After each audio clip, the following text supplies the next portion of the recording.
Jhulelal institute of technology के chairman Mahesh ji, secretary Virendra Kukreja, माननीय मेरे मित्र घनश्याम जी कुकरेजा, प्राचार्य doctor S Leme, technical director Pramod Pompatwar, Mrs Madhavi Vairagade, doctor Bhumi, उपस्थित सभी प्राध्यापक और विद्यार्थी भाई और बहनों, आप सबका भविष्य बहुत उज्जवल हो और आपके जीवन में आप यशस्वी हो, यही आप सबको मैं शुभकामनाएं देता हूं। जो विषय पर मैं आपके साथ चर्चा करने वाला हूं, मेरे भी बहुत इंटरेस्ट का विषय है। वैसे यहाँ जो परिचय मेरा करके दिया योगेश जी ने, उसमें से बहुत सी बातें सच है। अगर ऐसा मैं कहूँगा तो मेरे ऊपर अन्याय होगा, और झूठ ऐसा कहूँगा तो उनके ऊपर अन्याय होगा। मैं इंजीनियर नहीं हूँ, पर मुझे अच्छा मौका मिला। मैं अभी तो एक समय जब मंत्री था तो मुंबई पुणे एक्सप्रेस हाईवे, मुंबई के 55 उड्डानपुर और वर्ली बांद्रा सी लिंक प्रोजेक्ट, जो कभी आपको मुंबई जाने का मौका मिला, ये सब प्रोजेक्ट बनाने का सौभाग्य मुझे मिला। तो बहुत लोगों को ये गलतफहमी है कि मैं सिविल इंजीनियर हूँ, पर मैं सिविल इंजीनियर नहीं हूँ। मैं कॉमर्स ग्रेजुएट हूँ और बाद में बिजनेस मैनेजमेंट का मैंने ये किया।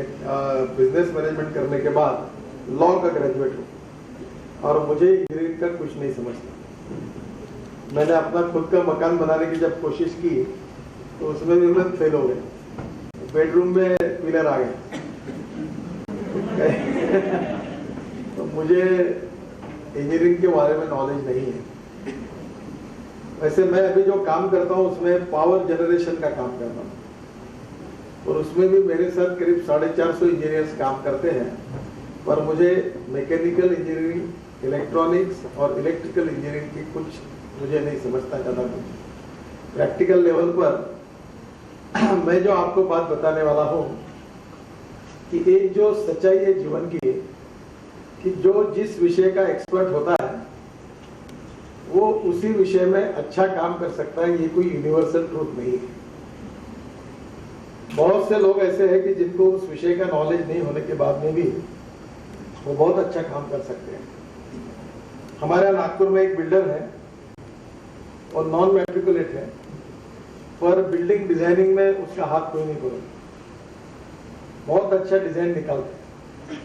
तो कभी कभी जो एक हमारे यहाँ परसेप्शन है कि जिस विषय का हम अध्ययन करते हैं और जिसमें हमको पीएचडी मिलती है, तो वही उस विषय के लिए सक्सेसफुली आगे काम कर सकता है। ये अनेक बार संभव भी होता है और अनेक बार नहीं भी होता है।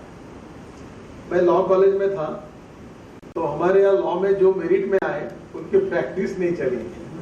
जो 2 बार फेल हो गए वो लघुपति में उनकी प्रैक्टिस बहुत चल रही है। इसका मतलब मैं आपको ये सलाह नहीं दूंगा कि आप 2 बार फेल हो। इंपॉर्टेंट चीज ये है कि सक्सेस स्टोरी का संबंध केवल नॉलेज से नहीं है। नॉलेज इज ए पावर, पर केवल एक तरफी नॉलेज अगर आपके पास है और प्रेजेंस ऑफ माइंड नहीं है, लीडरशिप की क्वालिटी नहीं है, डिसीजन मेकिंग कैपेसिटी नहीं है, और आपको सही काम करने की विजन नहीं है, तो आप नॉलेज होने के बाद भी सक्सेस स्टोरी को उसको सक्सेस स्टोरी में कन्वर्ट नहीं कर सकते। और इसलिए एखादी चीज का नॉलेज होना ये आवश्यक भी है, और उसका थोड़ा नॉलेज होना ये और आवश्यक है। और इसलिए आप आपके पढ़ाई में तो अच्छा अध्ययन करिए, पर केवल पढ़ाई और डिग्री अच्छी लेने के बाद सब कुछ हो जाएगा ऐसा अगर आप समझते होंगे, तो मुझे लगता है वो थोड़ा सा उसमें आपको आपके विचारों में सुधार करना होगा। और इसलिए मैं आपको एक बात जो कहने के लिए आया हूँ, और जो मुझे छोटे बहुत अनुभव के साथ मुझे लगती है, कि जीवन में अगर हमको यशस्वी होना है तो नॉलेज इसेंशियल है। इसमें से एक बात जरूर है कि नॉलेज, किताबों में लिखा हुआ ज्ञान और व्यावहारिक ज्ञान, इसमें भी बहुत फर्क होता है। मास्टर ऑफ बिजनेस मैनेजमेंट का कोर्स करने के बाद वो बिजनेस अच्छा ही कर सकेगा ऐसा नहीं है, और कोई मैट्रिकुलेट होता है वो बहुत बड़ा बिजनेस कर देता है। और इसलिए मैं आपको यही कहूंगा कि आज का जमाना ये स्किल डेवलपमेंट का है। जैसे हमारे यहाँ बहुत से लोग काम करते, प्रैक्टिस करते करते उनमें इतने अच्छी कला उनको अवगत हो जाती है कि वो उस क्षेत्र में उनका कोई हाथ नहीं पकड़ सकता। तो सबसे इम्पोर्टेंट चीज मैं आपको यही कहूंगा कि 21वीं सदी जो है वो इंफॉर्मेशन टेक्नोलॉजी और बायोटेक्नोलॉजी के है। पर डिग्री हासिल करने के बाद आपको अगर ऐसा लगता होगा कि हम लोग सक्सेस हो जाएंगे, तो मुझे लगता है उसके लिए और कुछ बातों का भी आपने अध्ययन करना चाहिए। उसमें से इंपॉर्टेंट चीजों में से एक इंपॉर्टेंट चीज यह है कि आपके पास लीडरशिप करने की एबिलिटी चाहिए। I am not talking about political leadership, I am talking about business leadership. कहीं भी आप काम करोगे तो आपके पास जो भी आप समूह को लेकर काम करते हैं उसमें आपको लीडरशिप की क्वालिटी चाहिए, लोगों को दिशा देने की ताकत चाहिए, इंस्पायर और मोटिवेट करने की ताकत चाहिए, और जो आपका उद्दिष्ट है, जो टारगेट है जो आपको पूरा करना है, वो आप खुद भी उसके लिए यशस्वी रूप से काम कर सके और अपने साथियों को भी उस दिशा से ले जा सकेंगे। तो मुझे लगता है तो सबसे पहले सक्सेसफुल लीडरशिप, ये बहुत इंपॉर्टेंट चीज है। सक्सेसफुल लीडरशिप जो है उसमें 3 इंपॉर्टेंट बातें हैं जो पर्सनैलिटी से रिलेटेड है। इसमें सबसे इंपॉर्टेंट चीज है इफेक्टिव पब्लिक स्पीकिंग। आप अपने विषय को कैसा रख रहे हैं, किस आत्मविश्वास के साथ रख रहे हैं, इसके ऊपर बहुत डिपेंड होता है। और इसलिए आपकी बात को प्रभावी रखना, इफेक्टिव पब्लिक स्पीकिंग, ये इंपॉर्टेंट चीज है। ये आपको प्रैक्टिस से भी आ सकती है, और कुछ लोग जीनियस होते हैं, उनको जन्म से ही इस बात की कला अवगत होती है, जो अपनी बात अच्छी तरीके से कह सकते हैं। तो इफेक्टिव पब्लिक स्पीकिंग, और उसमें डायनेमिक पर्सनैलिटी। अब ये क्रिएटिविटी और डायनेमिक पर्सनैलिटी की जो बात है, इसमें मैं आपको एक सुझाऊंगा कि गुणवत्ता नाम की चीज क्या होती है। जैसे मैं पॉलिटिक्स में हूं, तो हमारे एक ने कहा था कि अच्छा नेता वही होता है जिसके सर पर बर्फ होगा, दिमाग शांति का होगा। अगर चिढ़ते लगेंगे, चिढ़ जाएंगे लोगों से, तो लोग नहीं आएंगे, भले कितने भी विद्वान और होशियार हो। अच्छी लोगों के साथ अगर व्यवहार अच्छा नहीं करेंगे तो आप लोगों के साथ काम नहीं कर सकते। और इसलिए शांति चाहिए दिमाग पर हर समय। तो इफेक्टिव मैं आपको बिजनेस में, पॉलिटिक्स में, सोशल वर्क में अच्छी लीडरशिप के लिए आवश्यक है कि human relationship is the biggest strength of social work, politics and business. Credibility जैसी होती है वैसी ह्यूमन रिलेशनशिप होती है। आपके साथ जितने लोग काम कर रहे हैं, जैसे कॉलेज में प्रिंसिपल है, तो प्रिंसिपल को तो सभी लोग मानते ही हैं क्योंकि उनका अधिकारी है। पर प्रिंसिपल के साथ, उनके विचारों के साथ अगर दिल से सभी प्रोफेसर अगर जुड़ेंगे, सभी कर्मचारी अगर जुड़ेंगे और सब मिलकर काम करेंगे, तभी आप में से मेरिट स्टूडेंट आ सकते हैं। तो कॉलेज में पढ़ाने वाले लोग अगर टीम स्पिरिट है और उनमें अगर प्रिंसिपल साहब के साथ अगर सब उनको इंस्पायर्ड और मोटिवेट करके एक दिशा में सब लोग अगर काम करेंगे, तो कॉलेज का एटमॉस्फेयर अच्छा रहेगा, कॉलेज अच्छा काम करेगा। तो ये इंपॉर्टेंट चीज है कि ह्यूमन रिलेशनशिप जो है वो इंपॉर्टेंट है। दूसरी जो चीज है कि मुंह में शक्कर चाहिए। तो दिमाग पर बर्फ चाहिए, मुंह में शक्कर चाहिए। तो शक्कर चाहिए इसका मतलब झूठ नहीं बोलना, अपीसमेंट नहीं करना, पर बोलते समय दूसरे व्यक्ति को लगे कि इनसे बात करें। तो अगर उसको नाराज करेंगे तो गड़बड़ हो जाएगी। नहीं, मैं बहुत सच बोलता हूँ। मैं एक जगह पर मेरे मामा जी के साथ मेरे बहन की शादी के लिए हम लोग गए थे। तो मामा बड़े साफ बोलने वाले थे। तो उन्होंने एक जगह हम गए तो उन्होंने कहा कि हमारी लड़की जो है वो काले रंग की है। तो मैंने उनको कहा मामा अपने को शादी जमाने के लिए यार आप ही अपनी बुराई करने लगे, आप ऐसा करो, थोड़ा सावला रंग है ऐसा बोलो, आप क्यों उसको काला रंग के बोल रहे हैं। तो कभी कभी अपनी चीज को अगर हमको ठीक से प्रेजेंट करना है तो उसको किस प्रकार से करना चाहिए ये भी सोचना चाहिए। सच बोलना है यानी अपनी बुराई करना ऐसा नहीं होता, इसका मतलब झूठ भी बोलना ऐसा भी नहीं होता। तो प्रेजेंटेशन जो होता है वो इंपॉर्टेंट है। तो मुंह में शक्कर चाहिए और दिल में जो आपका टारगेट है, जो आपको पूरा करना है, उसके बारे में आपके दिल में अंतःकरण में एक संवेदनशीलता, सेंसिटिविटी के साथ उसके साथ आपका जुटाव चाहिए। अगर आपके दिल में उसके प्रति अगर कोई कमिटमेंट नहीं होगी तो आप कितना भी बड़ा काम नहीं कर सकते। और आगे जो उन्होंने कहा है कि फिलोसोफर ने कई बात ना कही कि उसके पैरों को चक्र चाहिए। अगर आप वो लगातार घूमते रहेगा, अगर बैठ ही जगह एक ही जगह बैठा रहेगा तो नहीं होगा, उसको अनेक जगह पर जाना पड़ेगा। तो ये जैसे सामाजिक और पॉलिटिकल इसमें है, वैसे बिजनेस में भी ये आवश्यक है। दूसरा इंपॉर्टेंट चीज जो है, जो आप बहुत गंभीरता से सोचिए कि एक व्यक्ति ने कितना मेहनत और परिश्रम की, ये महत्वपूर्ण है। पर केवल अकेले व्यक्ति के परिश्रम से इंस्टीट्यूशन, पार्टी और कंपनी बड़ी नहीं होती। मेहनत करना जरूरी है। एक आधे पेड़ को तोड़कर लकड़ी तोड़ने वाला जो होता है उसके शरीर से बहुत पसीना निकल जाता है, पर वो कभी पहलवान नहीं होता। इसलिए मेहनत करने से केवल काम नहीं होगा, मेहनत करनी चाहिए। पर उसके साथ इंपॉर्टेंट चीज है कि आपके साथ जो लोग हैं उनसे आप कैसे काम करवा सकते हो। यह लीडरशिप भी है और मैनेजरल स्किल भी है। तो आप जब उन लोगों के साथ काम करोगे और उनको काम करने के लिए प्रेरित करोगे आपके इंस्टीट्यूशन में, ऑर्गेनाइजेशन में, तो वो बहुत बड़ा महत्वपूर्ण बात है। जैसे आपको पता होगा, मैं बहुत बार ये बात मैं याद रखता हूं कि आपने मैथमेटिक्स पढ़ाई होगा। ए नाम के व्यक्ति ने ए स्क्वायर काम किया और बी नाम के व्यक्ति ने बी स्क्वायर काम किया, तो a square plus b square total work हुआ। But when A and B comes together, thinks together and works together, it comes A plus B, bracket में स्क्वायर, उसका जवाब आता है A square plus B square plus twice AB. This twice AB is a result of collective team spirit. सबको साथ मिलकर सबसे काम कराना स्किलफुली, ये बड़ा इंपॉर्टेंट है।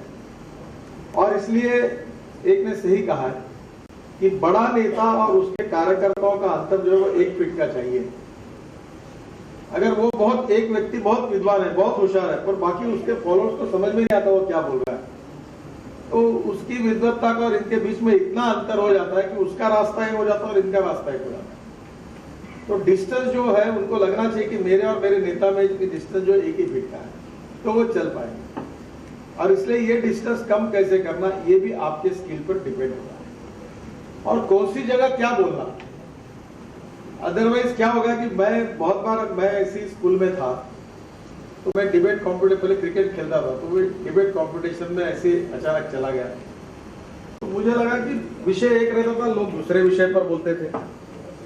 तो थोड़ा धीरे धीरे मुझे लगा यही ऐसा होगा, पर विधानसभा में ऐसा नहीं होगा। तो जब मैं विधानसभा में गया तो वहां भी लोग विषय एक और भलती विषय पर बोलते। फिर मैं पार्लियामेंट में गया, तो पार्लियामेंट में मैंने यही देखा। अब जब मैं हाईएस्ट लोगों के साथ बैठा कि जहां बड़े से बड़े लोग रहते, वहां भी मैंने देखा अनेक लोग विषय को छोड़कर ही बोलते हैं। तो अपना हार्ट ऑफ द सब्जेक्ट कम शब्दों में प्रभावी रूप से क्या प्रेजेंट करना, ये बहुत इंपॉर्टेंट है। मैं एक बार फॉरेन में था, रिचर्ड निक्सन जो है उनका देहांत हुआ था और मैं उस समय अमेरिका में था। तो उनके श्रद्धांजलि का एक कार्यक्रम मैंने देखा। तो पहले अमेरिका के जो एक्स प्रेसिडेंट थे सीनियर, एक एक करके आए और सामने बैठे, और बाद में आखिरी में हमारे जो अमेरिका के प्रेसिडेंट थे, अपने ओबामा के पहले कौन,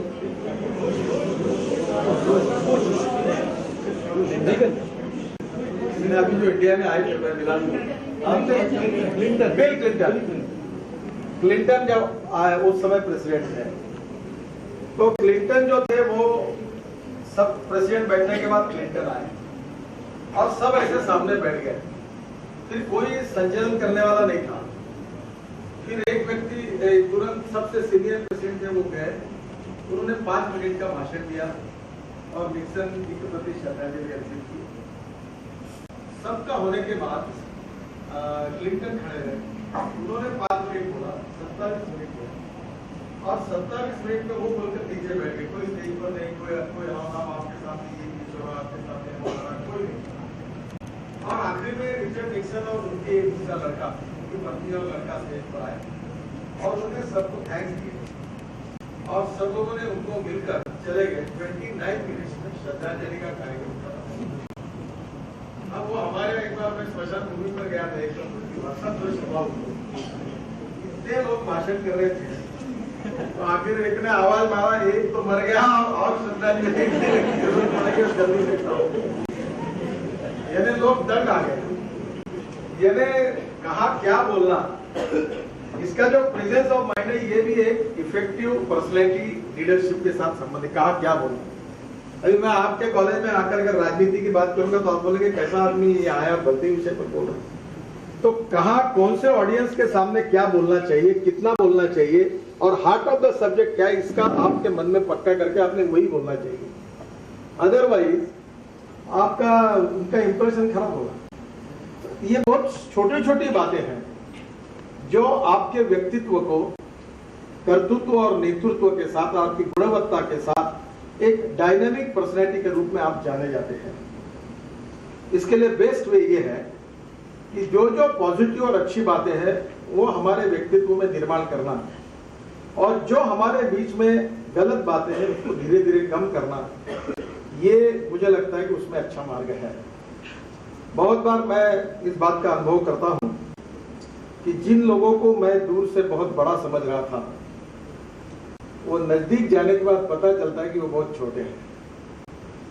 और जिनको दूर से मैं बहुत छोटा समझ रहा था, गरीब थे, छोटे थे, उनके नजदीक जाने के बाद पता चला कि वो बहुत बड़े हैं। मैं 2 अनुभव आपको बताता हूं जो 2 देश की बड़ी अच्छी पर्सनैलिटी, दोनों मेरे अच्छे मित्र हैं। एक रतन टाटा।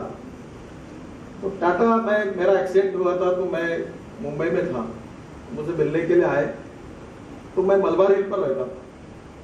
तो टाटा अपनी गाड़ी खुद लेकर आए और वो मेरा घर भूल गए। तो वो मलबार हिल में घूमने लगे तो उनका घर पे फोन आया। प्रकाश देशपांडे करके मेरे साथ काम करते थे, उनको आया कि मुझे घर नहीं मिल रहा। तो फिर प्रकाश ने उनको समझाया। वो घूमते घूमते पूछते पूछते रॉकी हिल करके समुद्र के किनारे पर मेरा बंगला था, वहां आए।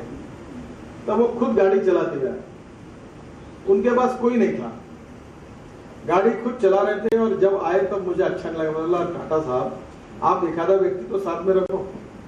बोले क्या जरूरत है। जब मैं उनके घर में गया तो उनके घर में 8 कुत्ते थे और 2 नौकर थे। ये शादी नहीं हुई है, घर में कोई नहीं था। तो वो बोले मैं ऐसे ही रहता हूँ। फिर मैंने नागपुर उनको बुलाया था। तो वो हवाई जहाज में वो और मैं जब साथ में आए तो उतरने के बाद जनरली ड्राइवर जो रहता है उसके अपोजिट साइड में मेन आदमी बैठता है। तो मैंने तुरंत उनको उनकी ब्रीफकेस एक को पकड़ने के लिए पकड़ो तो उन्होंने कहा नहीं मैं अपनी ब्रीफकेस नहीं पकड़ूंगा, किसी के हाथ में नहीं दी। और वो मुझे बोले नहीं आप इधर बैठे, मैं इधर बैठूंगा। ड्राइवर के पीछे वो बैठे, उधर मुझे बैठने के लिए लगा। उनका इतना नम्रतापूर्ण व्यवहार था, उसमें इतनी शालीनता थी कि इस देश का सबसे धनवान व्यक्ति कितना सादा सिंपल है, इसका व्यवहार मैंने उनको देखकर मुझे ध्यान में आया। तब मेरे ध्यान में आया कि respect should not be demanded, it should be commanded, और if you deserve for it you will get it. तो ये बात मैंने रतन टाटा को माना। दूसरा इंपॉर्टेंट चीज जो है, जो आप जानती है कि हेमा मालिनी हमारे फिल्म क्षेत्र की बहुत अच्छी अभिनेत्री और मेरा उनके साथ काफी घनिष्ठ परिचय है।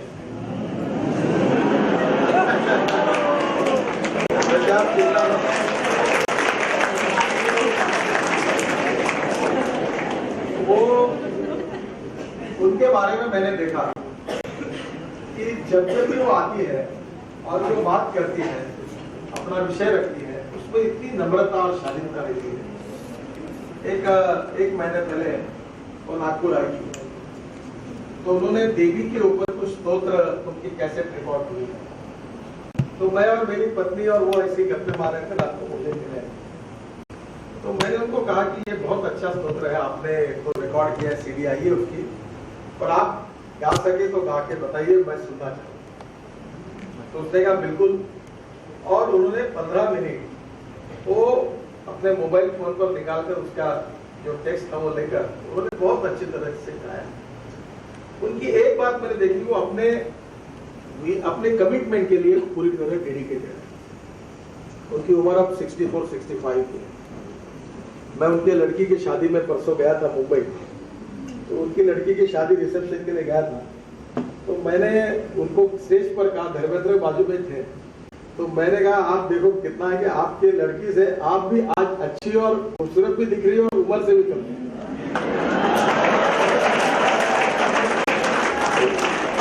उसका कारण यह है कि वो रोज उनके डांस के लिए 3-3 घंटे प्रैक्टिस करती है, 3-3 घंटे प्रैक्टिस करती है। दूसरी इंपॉर्टेंट चीज जो है, उनके खाने पर बहुत कंट्रोल है। वो कोई भी कितनी भी अच्छी चीज हो वो नहीं खाती, जो खाना है वही खाती है। और जीवन में संयम कैसे होना चाहिए, सुसंस्कृत आचरण कैसा होना चाहिए, और लाइफ कितना डिसिप्लिन होना चाहिए, इसका उदाहरण उनमें मैंने देखा। तो इसलिए जीवन में जो बड़े बड़े लोग बने हैं, उनके गुणों ने उनको बड़ा बना है। और इसलिए एक इंपॉर्टेंट चीज ऐसी है कि no one is perfect and no one can claim that he is perfect. उत्तम, सर्वोत्तम, उत्तम, अधिक उत्तम, सर्वोत्तम अप टू इंफिनिटी। आप इंफिनिटी को तो जानते ही हैं। You cannot catch your own image. ये गुणवत्ता ऐसी होती है, इसमें कोई पूर्णांक नहीं है, हम अपूर्णांक है। और जिस व्यक्ति को ऐसा लगता है कि मैं पूर्णांक बन गया, मेरे को सब समझ में आ गया, अब मेरे से विद्वान कोई नहीं, मेरे से बड़ा कोई नहीं, वो समाप्त हो जाता है। हमारे यहाँ राजनीति में ऐसा होता है कि बहुत जल्दी लोगों को अहंकार आता है। अहंकार और आत्मविश्वास, दो शब्दों का अंतर बहुत कम है। हमने आत्मविश्वास पूर्ण रहना ये अलग बात है, और एखादे चीज के बारे में हमको अहंकार होना ये गलत बात है। इसमें से बिटवीन द लाइन आपको समझना होगा कि हम लोग आत्मविश्वास पूर्ण काम करेंगे, पर हमसे अहंकार नहीं होना चाहिए। और ये छोटी छोटी जीवन की जो बातें होती है, ये आप जिस प्रकार से आत्मसात करेंगे, उससे इफेक्टिव लीडरशिप बनती है। तो पहली बात तो बिजनेस के लिए, इंडस्ट्री के लिए, सोशल वर्क के लिए, पॉलिटिकल, कहीं भी आपको आपका अच्छा नेतृत्व, सक्सेसफुल लीडरशिप, ये इंपॉर्टेंट है।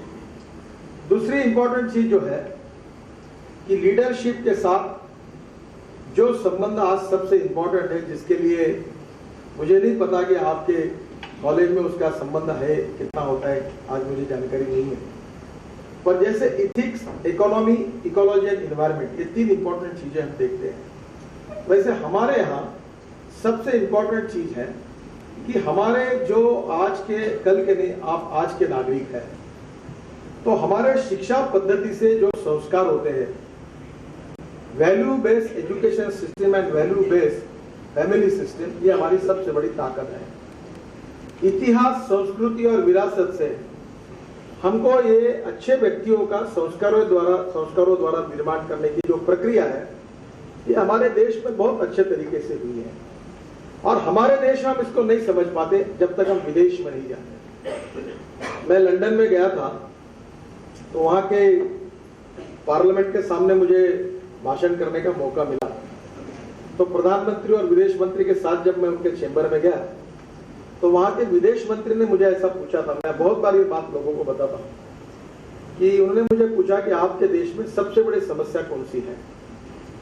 तो मैंने उनको कहा कि गरीबी की है, भुखमरी की है, बेरोजगारी की है।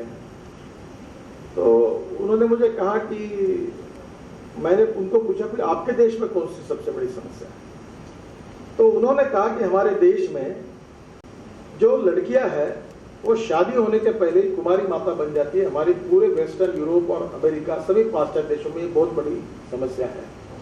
और लिविंग रिलेशनशिप में अब लोग रहने लगे हैं, तो परिवार पद्धति उद्ध्वस्त हो गई है। और इसमें से कैसे मार्ग निकालना, ये हमारे समझ में नहीं आ रहा है। तो उन्होंने मुझे पूछा कि आपके देश में यह समस्या नहीं है, तो मैंने उनको कहा नहीं के बराबर है। तब उन्होंने मुझे ऐसा पूछा कि ये क्या कारण है कि पूरे वर्ल्ड में अगर यह समस्या है तो आपके यहाँ क्यों नहीं है। तब मैंने उनको कहा कि हमारे देश में हमारे यहाँ जीवन मूल्यों को, मॉरल वैल्यूज को बहुत महत्व है और हमारी इतिहास, संस्कृति और विरासत से भी एक एसेट के रूप में हमको ये संस्कार मिले हैं और हमारी पारिवारिक पद्धति और शिक्षा पद्धति ये मूल्याधिष्ठित है। इसलिए हमारे घर में माँ के प्रति सद्भाव, हमारे यहाँ फादर्स डे, मदर्स डे बनाने की जरूरत नहीं है। इसका कारण हमारे परिवार में ही ऐसा है कि अगर हमारे माता पिता अगर उनकी उम्र हो जाती है तो हम सब लोग उनकी रक्षा करते हैं, उनका रिस्पेक्ट करते हैं, उनको संभालते हैं। कभी ये नहीं होता। अमेरिका में तुम्हारा एज हो जाने के बाद लड़के कोई पूछते थे, वो कहीं ना कहीं वृद्धाश्रम में रख देते हैं। हाँ, वो चाहे उनके लिए $5,000 भेज देंगे, पर वो अपने घर में उनकी जिम्मेदारी लेने के लिए तैयार नहीं होते। मेरे एक रिश्तेदार थे सैन फ्रांसिस्को में, तो मुझे मिलने के लिए आए थे। तो उनकी उम्र बहुत हो गई, नागपुर के थे। तो उनकी लड़की वही थी, उनका डाइवर्स हुआ था। तो अमेरिका में अगर सीनियर सिटीजन को अगर आप संभालेंगे तो आपको पेंशन मिलती है। तो अमेरिका में ऐसी स्थिति है कि अभी मुझे पता नहीं, पर उस समय $10,000 मिलते थे। $10,000 इन्हें आज के 5-6 लाख रुपए पकड़ हुआ, केवल उनको संभालने के लिए इंसेंटिव। ये क्यों है? हमारे देश में हमारे घर के हमारे दादा है, दादी है, नानी है, इनको संभालने के लिए सरकार से कोई ग्रांट हम लेंगे, कोई पेंशन लेंगे? कोई जरूरत नहीं। गरीब से गरीब भी होगा तो अपने माता पिताओं के वो चिंता करता है, उनके स्वास्थ्य की चिंता करता है, उनके जाते तो उनकी चिंता करता है। Because this is our culture, हमारी संस्कृति, हमारा इतिहास और हमारी विरासत है, ये हमारे सबसे बड़ी ताकत है। और यहां से जो रामायण से लेकर महाभारत से लेकर शिवाजी महाराज से लेकर महाराणा प्रताप तक और गांधी जी से लेकर दीनदयाल उपाध्याय तक जो जो विचारों का एक बहुत बड़ा वारसा हमको मिला है, इसके आधार पर हमारे व्यक्तित्व को, हमारे जीवन को हमने वैचारिक दृष्टि से संपन्न बनाया है। और ये जो हमारे पास चाहे कुरान हो, भगवद गीता हो, चाहे बाइबल हो, सब जगह पर जो बात कही है उसमें कोई कंफ्लिक्ट नहीं है। कंफ्लिक्ट जो है सही में अगर आप समझेंगे तो मुझे लगता है कोई उसमें डिफरेंस नहीं है। संस्कृत में एक सुभाषित है कि आकाशात पतितम तोयम यथा गच्छति सागरम सर्वदेव नमस्कार केशवम प्रति गच्छति। उसमें मराठी में एक कवि ने कविता बनाई है कि पडे खाल तिजे नभातून पाणी जसे सागरा तिथ मिळून जाई नमस्कार कोण्याही देवास केला परी शेवटी तो पोचतो केशवाला। सवाल संबंध आपके भाव से है और इसलिए जो हमारे पास कोई धार्मिक मूल्य है, कोई पारिवारिक मूल्याधिष्ठित हमारी जीवन पद्धति है, शिक्षा की पद्धति है, इससे जो इतिहास, विरासत, संस्कृति, शिक्षा, परिवार पद्धति, समाज जीवन, धार्मिक जीवन और विवेकानंद जी का तो इस समय हम सब याद कर रहे हैं। उनकी जो स्पिरिचुअल फिलॉसफी है वो तो हमारी पूरी दुनिया को आकर्षण का केंद्र है। और इसलिए मैं कॉलेज को भी प्रार्थना करूंगा कि शेखर सेन ने विवेकानंद जी के ऊपर एक बहुत अच्छा उनका प्रयोग था, वो हमने बीच में किया था और उसकी सीडी निकली। और परसों मैंने और एक सीडी विवेकानंद जी के जीवन पर एक फिल्म निकली है, बहुत अच्छी है। और उनके जीवन में अगर हम उनको शांति से सुनेंगे तो हमारे जीवन में जो जीवन हम व्यतीत कर रहे हैं उसमें जीने की एक अच्छी प्रेरणा मिलेगी, एक अच्छा विचार मिलेगा, एक अच्छी दिशा मिलेगी। और इसलिए मराठी में जो कहा गया है कि थोर महात्म्य होऊन गेले चरित्र त्यांचे पहा जरा आपण त्यांच्या समान व्हावे हात सापडे बोध करा। तो जब हम अच्छी बात सुनते हैं तो ये थोड़ा सा आपके आईटी के एजुकेशन के बहाने, आप कितना भी आईटी और बीटी सीखो पर उसके साथ अगर ये संस्कार आपके साथ नहीं होंगे तो जीवन में सक्सेस स्टोरी नहीं बन सकती। खूब पैसा कमाया तो एक आदमी ने कहा था कि वो तुम ऐसे ही बैठा था, तो बोले ऐसे क्यों बैठ रहे हो, कुछ काम करो। बोले काम करूंगा तो फिर क्या होगा? बोले पैसे मिलो, पैसे मिलेंगे तो क्या होगा? बोले बंगला बनाओ, बंगला बनाओगे क्या होगा? अरे गाड़ी लो, गाड़ी और बंगला हो गया, उसके बाद क्या करो? आराम करो। बोले वही तो कर रहा हूं। जीवन के सभी खुशियां अगर पैसे से खरीदी जा सकती है तो सबसे धनवान आदमी जो है वो सबसे समाधानी और खुश रहता है। ऐसा नहीं है। हमारे यहाँ राजनीति में मैं कहता हूँ कि हमारा यानी दुखी आत्माओं का सागर है, क्योंकि हर आदमी दुखी है। क्योंकि जो नगर सेवक बना नहीं बना वो नगर सेवक नहीं बना इसलिए दुखी है, जो कारपोरेटर बना वो एमएलए नहीं बना इसलिए दुखी है, जो एमएलए बना वो मिनिस्टर नहीं बना इसलिए दुखी है, जो मिनिस्टर बना वो चीफ मिनिस्टर नहीं बना इसलिए दुखी है। और मैंने ऐसे अनेक चीफ मिनिस्टर देखे, वो भी दुखी थे, और बड़े सभी लोग दुखी हैं। इसका कारण सुख और दुख का संबंध मानने पर है। अगर आप बोलोगे कि आप अतृप्त ही है, कुछ भी हो तो भी अतृप्त है, तो कभी कभी आप ये समझिए कि मेरी औकात और हैसियत से ज्यादा मुझे ज्यादा मिला है, तो आप खुशी मनाएंगे। और आप अगर कभी बोलोगे नहीं मुझे ये नहीं मिला, जैसे वो परीक्षा में ठीक है 80 मार्क मिले 100 में से, 85 क्यों नहीं मिले, 85 मिले तो 90 क्यों नहीं मिले, तो हर बार आदमी दुखी रहता है कि मैं और ज्यादा मिलूंगा और ज्यादा मिलूंगा।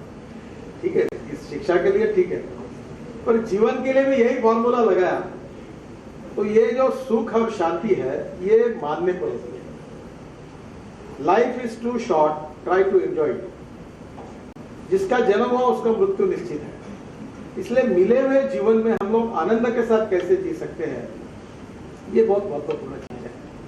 जो विषय मैं आपके सामने कहने वाला हूं वो ये है कि नॉलेज तो आप मिलेंगे ही, पर नॉलेज के साथ दो इंपॉर्टेंट चीजें मैं आपको कहने के लिए आया हूं। क्योंकि आज इस साल मैं इंडिया विजन 2025 हमारी पार्टी की ओर से बना रहे हैं, और उसमें हमने एक सब्जेक्ट रखा है कि डिपार्टमेंट ऑफ ई गवर्नेंस हम सेंट्रल गवर्नमेंट में खोलेंगे अगर हमारी सरकार आएगी तो। और दूसरा हमने ये किया है कि department of innovation and entrepreneurship. और मैं आज ऐसा, शायद मेरी बात सही है झूठे, क्योंकि मैं तो आपके जैसा मैनेजमेंट का कोई इतना बड़ा व्यक्ति नहीं हूं, पर मैं एक बात कहता हूं कि एंटरप्रेन्योरशिप ये की ऑफ सक्सेस है, उद्यमशीलता। और ये इसके लिए मास्टर ऑफ बिजनेस मैनेजमेंट से भी ज्यादा एंटरप्रेन्योरशिप को इंपॉर्टेंस देना चाहिए। मैं हर साल सिम्बोसिस मैनेजमेंट इंस्टीट्यूट में एक दिन लेक्चर देने के लिए जाता हूँ, तो उनके कोर्स में है Mumbai Pune express highway success story, और उसका प्रेजेंटेशन करने के लिए मुझे पुणे में मैं बड़ा आनंद के साथ जाता हूँ। 5-1 हजार लड़कों के लिए वीडियो कॉन्फ्रेंस से वो पूरा होता है, और वो उनके सामने में क्वेश्चन और आंसर भी होते हैं। एंटरप्रेन्योरशिप जो है इसके बारे में आप अंतर्मुख होकर विचार करिए। अब एंटरप्रेन्योरशिप भी अलग अलग प्रकार की है। सक्सेस स्टोरी अगर पॉलिटिक्स की है तो वो पॉलिटिकल एंटरप्रेन्योरशिप है, बिजनेस की सक्सेस स्टोरी होगी तो वो बिजनेस एंटरप्रेन्योरशिप है, इंस्टीट्यूशन अगर अच्छी चलती है तो इंस्टीट्यूशन की वो एंटरप्रेन्योरशिप है। तो एंटरप्रेन्योरशिप जो है ये ऐसा ज्ञान है कि जिसमें आप केवल आपका ही कल्याण नहीं तो आपके साथ आप हजारों लाखों लोगों का भी कल्याण कर सकते हैं।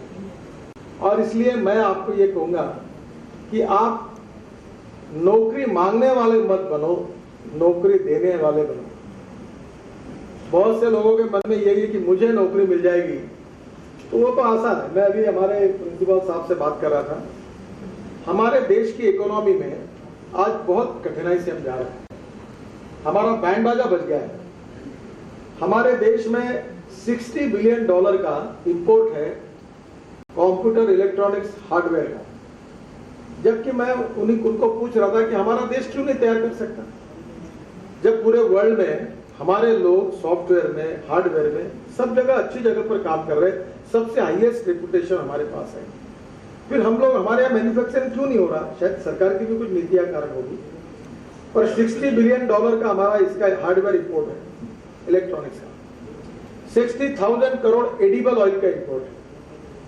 हम वेस्ट लैंड का उपयोग करके और बायोटेक्नोलॉजी का उपयोग करके हम अगर पाम ऑयल और ऑयल सीड लगाएंगे तो राजस्थान के डेजर्ट में हो, हमारे कोकण में कितने जगह पर हम पाम ऑयल का, अभी हमारे यहाँ गौतम अडानी करके जो अडानी ग्रुप है वो मुझे मिले और उनने मुझे कहा कि मैं मलेशिया में 50,000 एकड़ खेती कर रहा हूँ। तो मैंने कहा आप क्या कर रहे हैं? तो बोले मैं पाम ट्री लगा रहा हूँ और वहां से मैं ऑयल निकाल कर देश में लाऊंगा। तो मेरे ध्यान में ये आया कि वहां की वेस्टलैंड पर अगर ये पाम ट्री लगा रहे हैं तो हमारे देश के वेस्टलैंड का उपयोग बायोटेक्नोलॉजी का उपयोग करके अगर किया तो कितना एडिबल ऑयल हमको मिलेगा और हमारे देश को तेल इंपोर्ट करने की आवश्यकता नहीं होगी।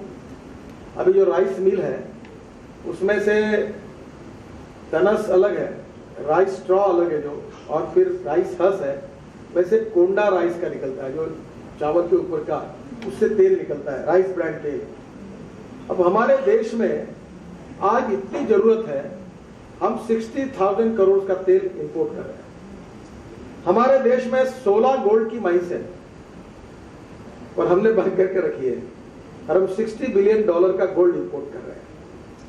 हमारे देश में कोयला कोल आशिया में सबसे ज्यादा है, हम $20 बिलियन का कोल इंपोर्ट कर रहे हैं।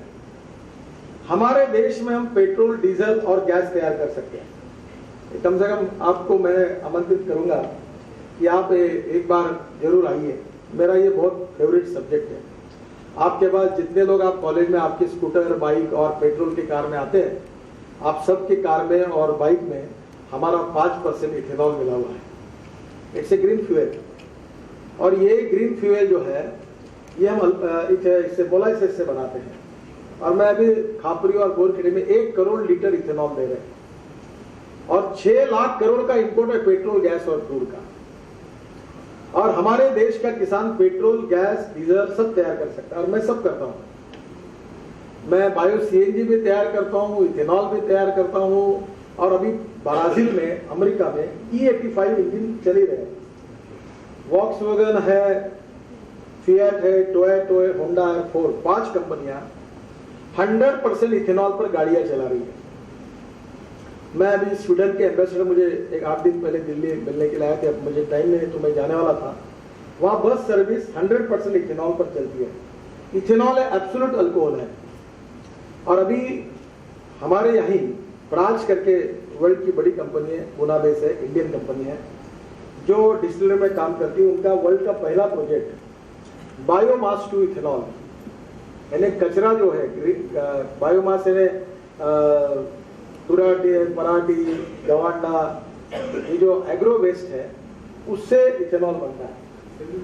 हाँ, तो ये कॉटन स्ट्रॉ, अब इसमें से अगर ये बनाया गया और अभी हमारे इतना बगास है कि इससे अगर बनाया गया तो हमारे देश में ये पेट्रोल, डीजल आयात करने की जरूरत ही नहीं पड़ेगी। और ये कोई मैं सपने वाली बात नहीं बता रहा हूं, ये प्रैक्टिकली संभव है। तो हमारे देश में 6 लाख करोड़ का इंपोर्ट है गैस, पेट्रोल और डीजल का, क्रूड का। मैं एक बार प्रधानमंत्री को मिलने के लिए गया था तो मैंने उनको कहा कि डॉक्टर साहब,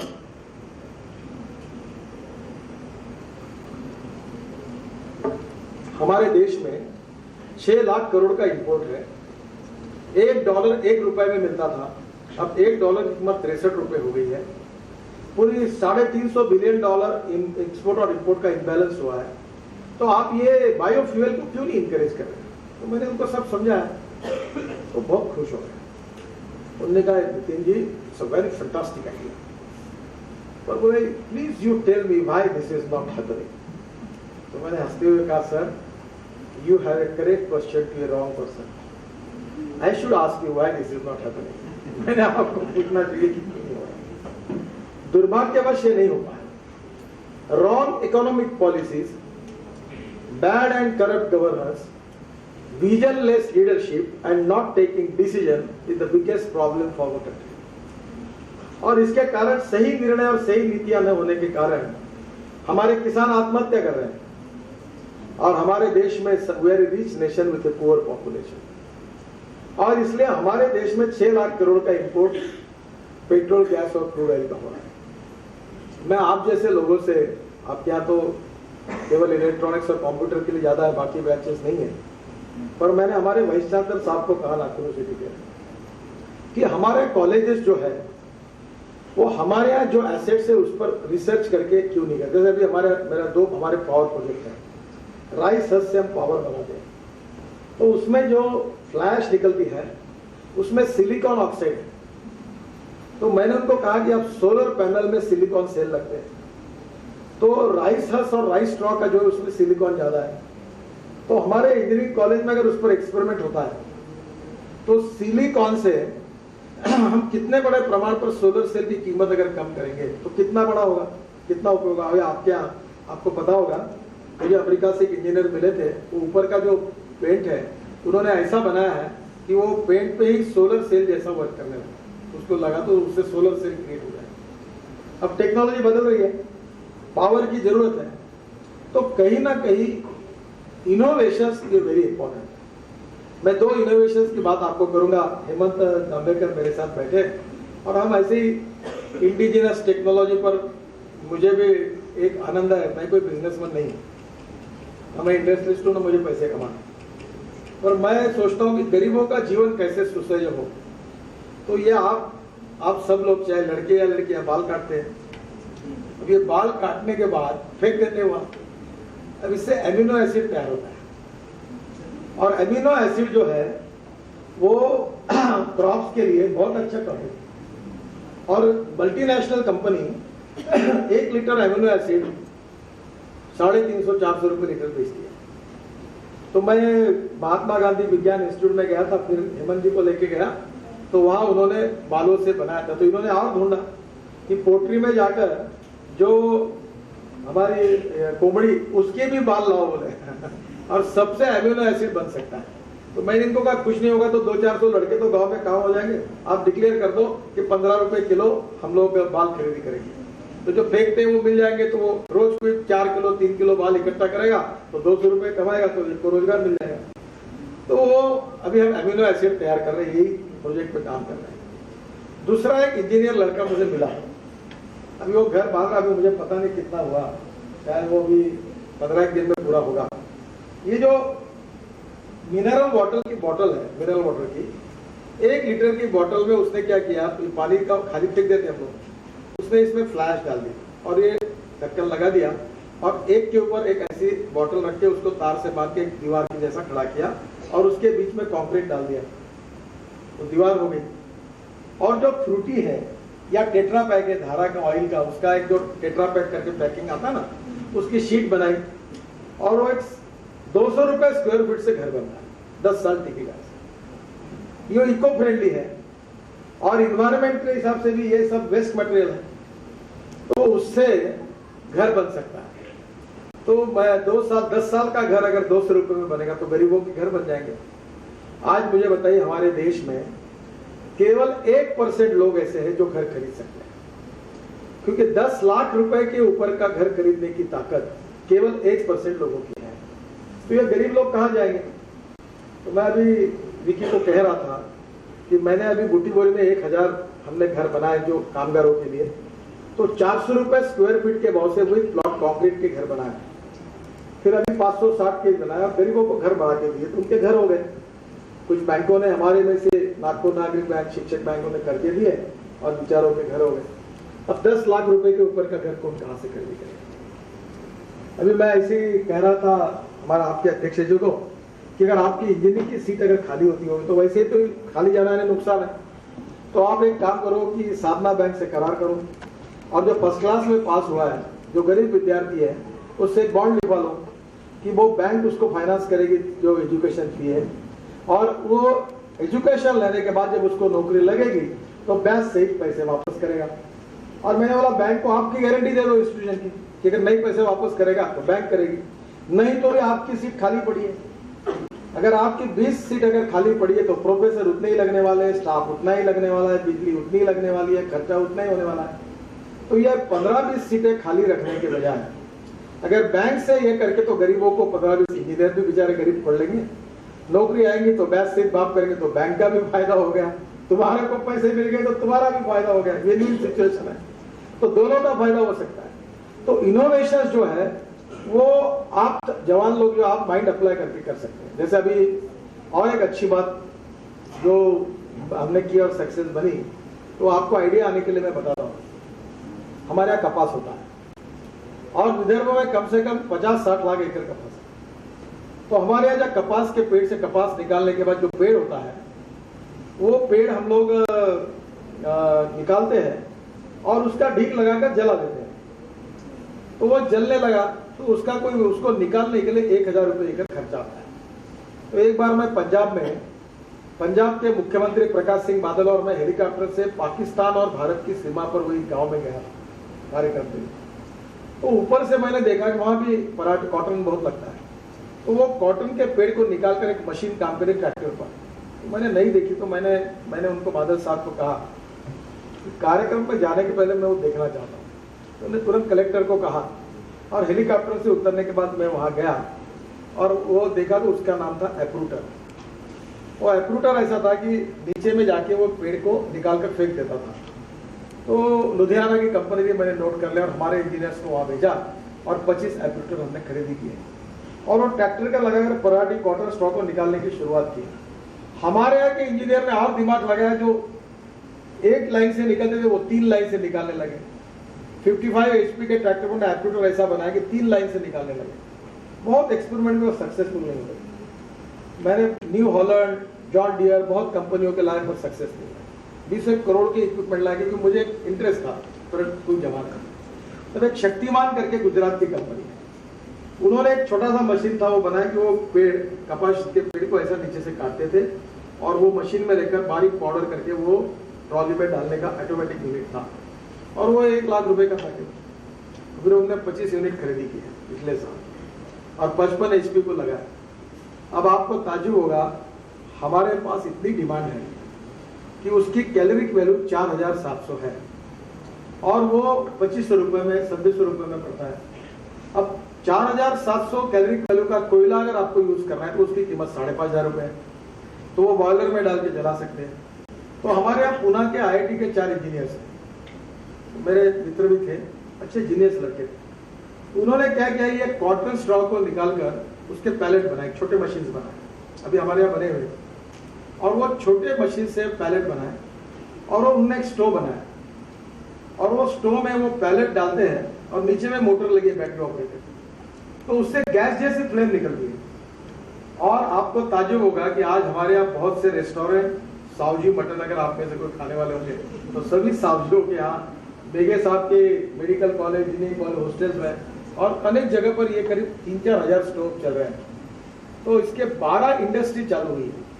फिर मेरे मन में आया कि ये इसमें सस्ता मटेरियल कौन सा मिल सकता है, तो कारपोरेशन का कचरा, तो कचरे को सेग्रीगेट करके मेटल, ग्लास और प्लास्टिक अलग निकाल दिया। तो 2200 रुपए टन के भाव से हम लोग 200 टन कचरा खरीदते हैं और वो कॉटन स्ट्रॉ में डालकर उसका मिक्सिंग करके पैलेट बनाते हैं जिसकी कैलोरिक वैल्यू 4300 4200 है। और कमर्शियल गैस सिलेंडर से वो 40% प्राइस में आपको गैस मिलता है। अब हमारी ताकत है, मैं तो अभी 15,000 युवाओं को रोजगार दे चुका हूं। अभी इस समय हमारे यहाँ 2000 ट्रैक्टर काम कर रहे हैं, तीनों कारखाने मिलकर, सब लड़कों को काम मिला। अभी ताकत ही नहीं हमारी, रिजर्व में पूरा करना जाएंगे तो कम से कम 2 लाख लोगों को 4 महीने काम मिल सकता है। और उससे पैलेट बनकर ये गैस का अल्टरनेटिव आएगा तो इंपोर्ट सब्स्टिट्यूट हो जाएगा। CO2 और सल्फर का पोल्यूशन नहीं है, कोई धुआं नहीं निकलता। तो हमारे यहाँ ये जो इनोवेशंस है उसके आधार पर अगर माइंड अप्लाई करेंगे तो you can convert waste into gold. अगर आपके पास गरीबों के बारे में विचार होगा, किसानों के बारे में होगा और आपका दिमाग अगर सोचकर अगर कोई अच्छी चीज आपके आती है। अभी कल एक लड़का मेरे पास आया था, वो जूते के नीचे उसने एक लगाया था, उससे पावर जनरेट कर रहा था।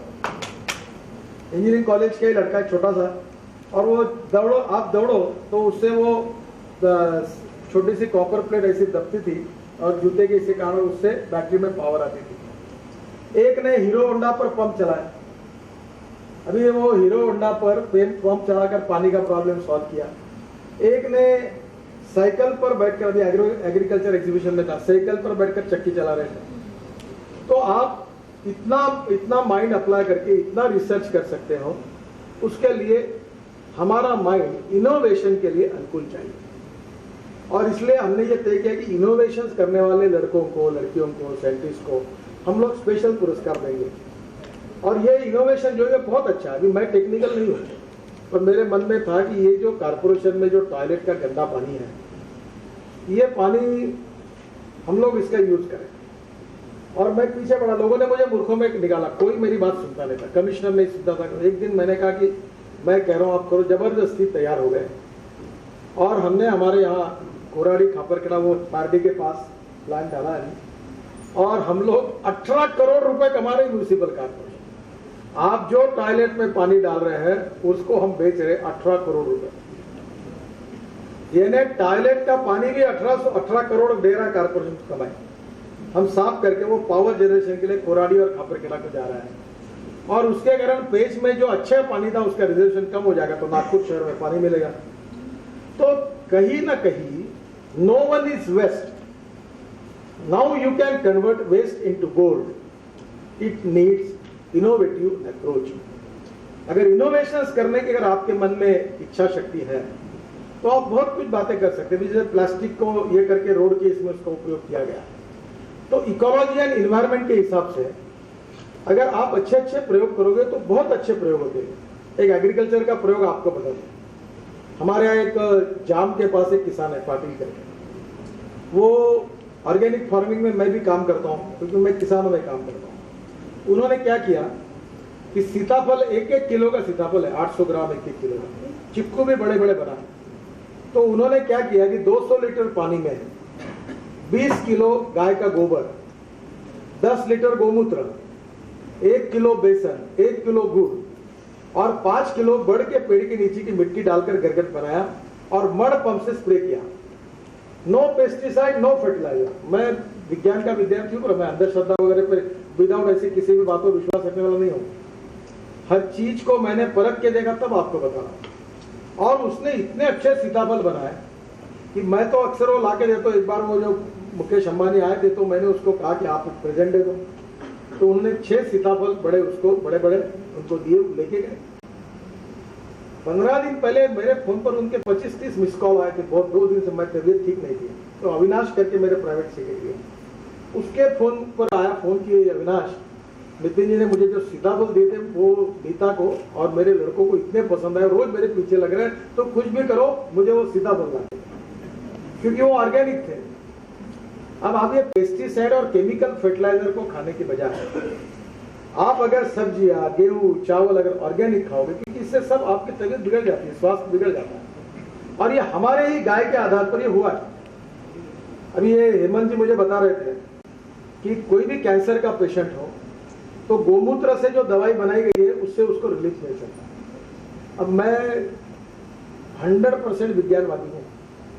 मेरे पैर दुखते थे, पहले वजन ज्यादा था तो सूजन भी आती थी, तो मैं 1.5 महीने से गोमूत्र के कैप्सूल 2 सुबह 2 शाम को लेता हूँ, तो मेरी सूजन भी चली गई और पैर दुखना बंद हो गया।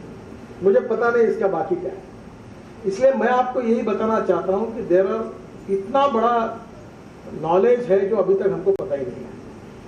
उसको ढूंढ के निकालना, उसको फॉर्मुलेट करना और गरीब के लिए सस्टेनेबल बनाना, ये इनोवेशन के द्वारा हो सकता है।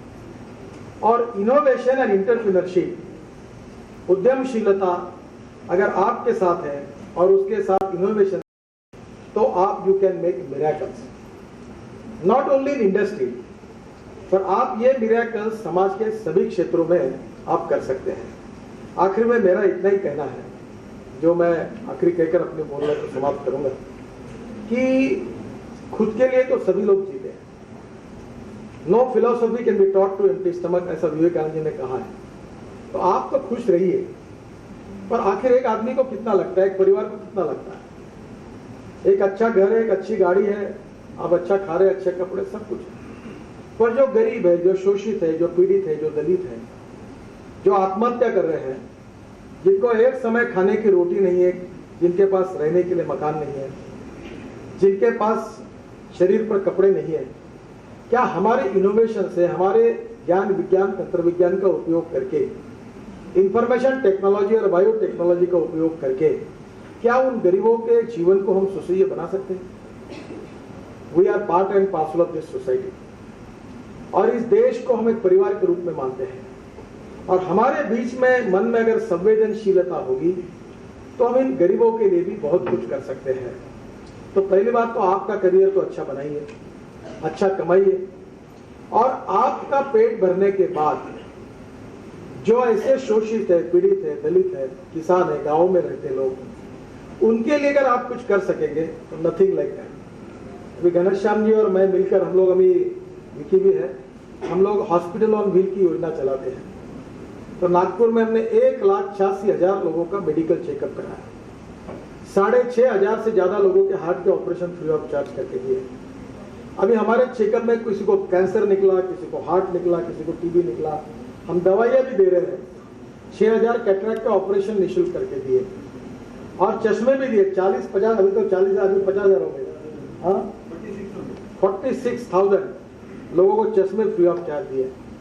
अब जो गरीब लोग हैं उनकी हालत बहुत खराब है। आपको अच्छी कॉलेज मिला है, स्थिति ऐसी है कि जहाँ कॉलेज स्कूल की बिल्डिंग है वहाँ विद्यार्थी नहीं है, जहाँ विद्यार्थी है वहाँ बिल्डिंग नहीं है, जहाँ दोनों है वहाँ टीचर नहीं है, और जहाँ तीनों है वहाँ पढ़ाई नहीं है। पर आप जैसे नसीबवान कम है। अभी हम लोग एकल विद्यालय चलाते, गढ़चिरौली में 550 स्कूल चलाते हैं। एक टीचर है, कोई ग्रांट नहीं मिलती सरकार की, उसके माँ बाप के हाथ पैर ही काट दिए नक्सल वाला। तो बेचारों का वो वैसे ही घर में पड़े हैं, वो उनके पास कुछ भी नहीं है। तो हमारे नॉलेज का, ज्ञान विज्ञान और तंत्र विज्ञान का, विच इज ए पावर, और हमारे इनोवेटिव अप्रोच का उपयोग करके समाज के प्रति, गरीब के प्रति अगर हम संवेदनशीलता के साथ कुछ काम करेंगे अपना देखने के बाद, तो हम लोग समाज को गरीबी, भुखमरी और बेरोजगारी से मुक्त कर सकते हैं। और यही थोड़े से अनुभव मैंने इंडिया एस्पायर से किताब में लिखे, जिसमें से शायद आपके पास कंप्यूटर भी, आप इंटरनेट पर जाएंगे तो किताब पढ़ने के लिए मिलेगा, छोटे छोटे अनुभव उसमें है। और आप जो सभी युवा हैं वो कल के नहीं आज के नागरिक हैं। Either you like it, may not like it, politics का तो दबाव है ही। अब तो सोशल मीडिया का नेटवर्क खुला है, 1 मिनट में सब बातें लोगों तक चली जा रही है, और अब इस देश का भविष्य बनाने की जिम्मेदारी आपकी है। और इसलिए हम लोग अपनी बात को तो निश्चित रूप से पूरा करें, अपने जीवन को समृद्ध संपन्न बनाएं, पर इसके साथ साथ समाज के लिए और देश के लिए, जैसे मैंने आपको पहले कहा कि आप रोजगार, नौकरी मांगने वाले मत बनो, नौकरी देने वाले बनो। और ये हो सकता है अगर आपकी प्रतिभा का, अगर आपने सही नियोजन किया और जीवन में सही जीवन दृष्टि आपको मिली, तो आप मिरेकल्स कर सकते हैं। अब ये मैं बहुत बार ये बात कहता हूं कि you can donate I, but you can not donate vision. आप आंखें दान कर सकते हो, तो दृष्टि दान नहीं कर सकते। तो जीवन में जिस प्रकार से जीने की सही दृष्टि आपको है, अगर आपको मिलती है और आपके द्वारा ये बाकी आपके हजारों साथियों को मिलती है, तो हमारा देश प्रगति और विकास की ओर जाएगा। We are a rich nation with a poor population. हमारे पास सब कुछ है, ज्ञान विज्ञान तंत्र विज्ञान है, अच्छी जमीन है, पानी है, खनिज संपत्ति है।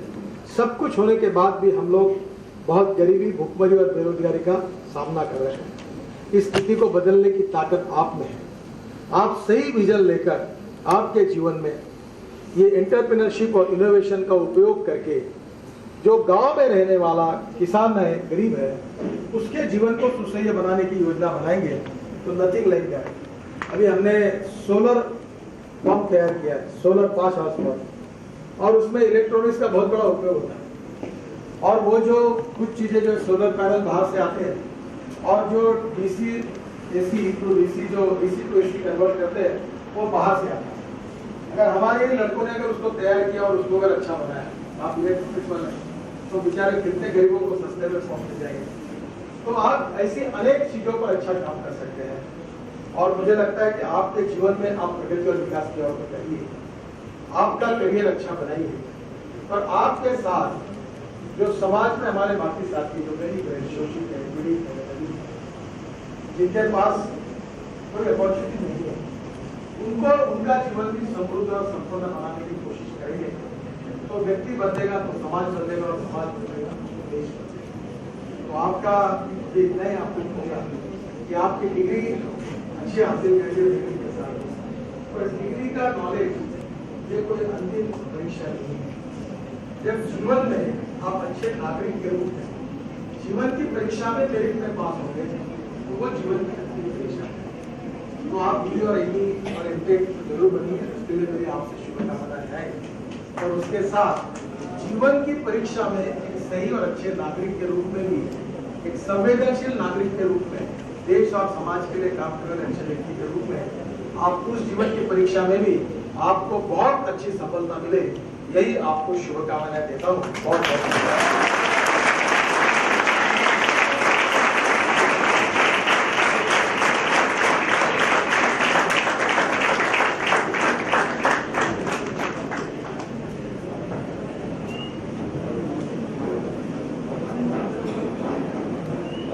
Thank you, sir. Those words were indeed inspiring. We now have an interactive session with our chief guest, Honorable. एक बात बताने के लिए भूल गया, मुझे अभी महेश जी ने कही, आप सब आईटी के स्टूडेंट हो, तो हमारे मोहदा में 4G का सेंटर आ रहा है और कहा कि यहाँ 2000 उनको सॉफ्टवेयर इंजीनियर्स लगने वाले और 2000 अन्य लोग लगने वाले हैं।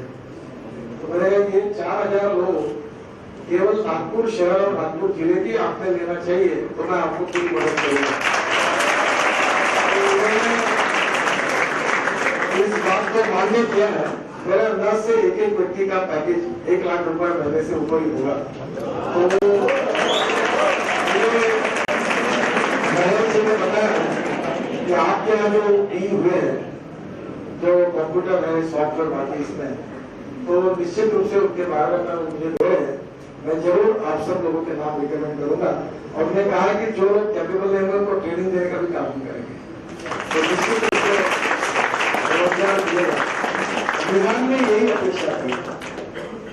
निहान का प्रोजेक्ट जब मैंने उसकी शुरुआत की थी तब 2 लाख युवाओं को रोजगार मिलेगा ऐसा लगता था। तब टाटा से लेकर इंफोसिस सभी लोग यहाँ आने वाले थे, पर दुर्भाग्यवश 14 साल हो गए, उसका ठीक प्रकार से डेवलपमेंट नहीं हो पाया। हम लोग कोशिश करें कि जल्दी उसको हो, और वो अगर होता है तो आज जो सबसे ज्यादा सैचुरेशन सॉफ्टवेयर इंजीनियर मिल रहा है, आज नौकरियां नहीं मिल रही है, बहुत कठिन है नौकरी मिलना। पहले जैसे बूम आई तो कॉलेजेस बहुत खुल गए और सब लोग बी इलेक्ट्रॉनिक्स, बी कंप्यूटर करने लगे, और अभी निहान में और 4G में अगर अच्छा एम्प्लॉयमेंट हमारे यहाँ की युवाओं को मिलेगा तो बहुत अच्छा होगा, और मैं जरूर उसके लिए प्रयास करूंगा।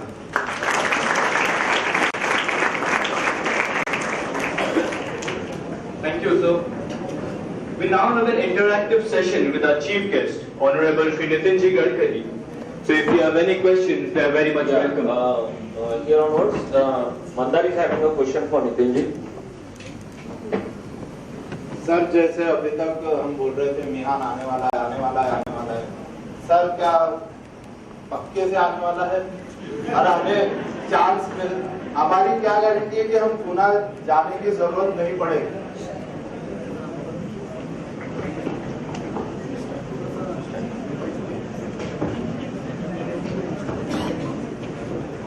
इस सवाल का थोड़ा जवाब मैं साफ देता हूँ उदाहरण पर।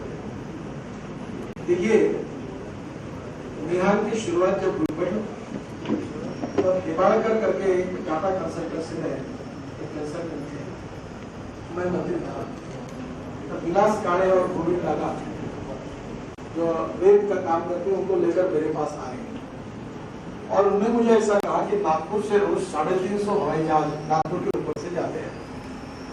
तो मैंने एकदम आश्चर्य से पूछा, दिखते तो नहीं वो क्या पता ऊपर से क्या जाते हैं? तो उन्होंने कहा इंडोनेशिया, मलेशिया, चाइना, सिंगापुर, यहाँ से जो यूरोप में जहाज जाते हैं वो ऊपर से नागपुर से जाते हैं। ये 16 से 18 घंटे का सफर होता है, कार्गो प्लेन जाते हैं, और इसमें जब वो ट्रांसमाल लेके जाते हैं तो 16 घंटे का फ्यूल लेके जाते हैं। तो मेरा कंसेप्ट ये है कि वो फ्यूल को आधा ही करें तो उसमें मांग ज्यादा जाएगा, तो उसके कारण इकोनॉमिक वायबिलिटी बढ़ेगी, और वो plane South East Asia to Europe वाले प्लेन नागपुर ये मल्टी मॉडल हब बनेगा पैसेंजर एंड गुड्स का, ट्रांसपोर्ट का। तो यहाँ हवाई जहाज उतरेंगे और वहाँ फ्यूल लेंगे और फिर उठ के जाएंगे, तो नेचुरली उनका भी प्रॉफिट होगा और नागपुर का विकास होगा। वैसे नागपुर में और एक उन्होंने बात बताई कि ये जितने साउथ ईस्ट एशिया से लोग जाते हैं तो ये जो फ्लाइट्स है इनमें जैसे आपको मालूम होगा कि पेरिस है, लंदन है, एम्स्टर्डम है, फ्रैंकफर्ट है, ये पैसेंजर हब है और कुछ जो है वो कार्गो हब है।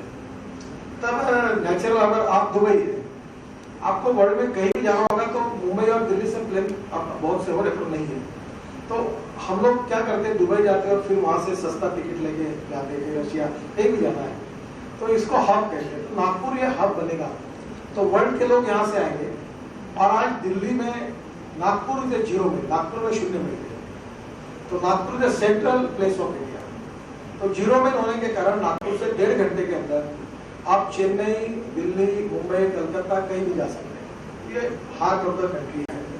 तो वर्ल्ड में जाने के लिए लोग नागपुर में आने लगेंगे, तो यहाँ का इंटरनेशनल एयरपोर्ट बहुत चलेगा, पैसेंजर और कार्गो हब। और फिर उसको जोड़कर एक स्पेशल इकोनॉमिक जोन जो हमारा इंपोर्ट होता है उन बातों के लिए, ऐसा करके ये बिहार की योजना उस समय बनी। ये 1999 में मंजूर हुई, सिडको को एजेंसी करके दिया गया और उस समय इसके काम की शुरुआत मेरे से शुरू हुई। काफी प्रोजेक्ट आगे गया, जमीन एक्वायर करने का प्लानिंग भी हुआ। दुर्भाग्यवश 14 साल में काम नहीं हुआ, जो जितना होना चाहिए उतना नहीं हुआ। अब उसके लिए मैं जिम्मेदार नहीं हूँ, आप जिम्मेदार हैं, क्योंकि जो काम करते हो उनको आपने हराया। और आप बोलते हैं हमारा राजनीति से सब, जो मैं कह रहा हूँ थोड़ा सा सुनेंगे, थोड़ा बुरा लगेगा तो छोड़ दीजिए, पर मैं सुनाना ही चाहता हूँ। हम जब काम कर रहे थे तो हमको हरा दिया, और जिनको जात पात और बाकी बातों में चुन के लाया उन्हें 14 साल डिले कर दिया। तो you have a correct question to wrong person. 14 साल जिनको आपने चुन कर दिया उनको ये सवाल पूछना चाहिए कि 14 साल क्यों नहीं हुआ। अब इसमें डीएलएफ वापस चलिए। टाटा की तो हालत ऐसी हुई है कि ये जो केसकर करके बोइंग के वाइस प्रेसिडेंट है, ये एक समय उन्होंने कहा टाटा वहां बोइंग पे अर्जी मांग रही थी, तो टाटा ने कहा कि 30 तारीख के पहले बोइंग ने कहा कि काम शुरू नहीं हुआ तो हम भी बैकआउट हो जाएंगे। तब वहां के मेरे चंद्रशेखर बावनकुळे थे और 27 तारीख को आरसी सीधा मेरे पास आए और उन्होंने मुझे कहा कि कुछ भी करो, मैं तो ये प्रोजेक्ट ला रहा है। तो मैंने तुरंत बावनकुळे को बुलाया, तो उसने कहा ये जमीन की कीमत नहीं दे रहे, मैं वहां का एमएलए हूँ, आप भी मुझे बताइए कि मैं कैसे चुप हूँ, मैं नहीं काम करने दूंगा।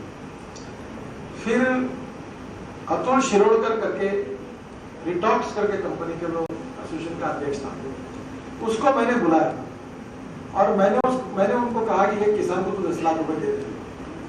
तो बोले मैं कैसे दूं? अरे बोला ये प्रोजेक्ट होना चाहिए, तो एसोसिएशन का अध्यक्ष है, तू दे दे।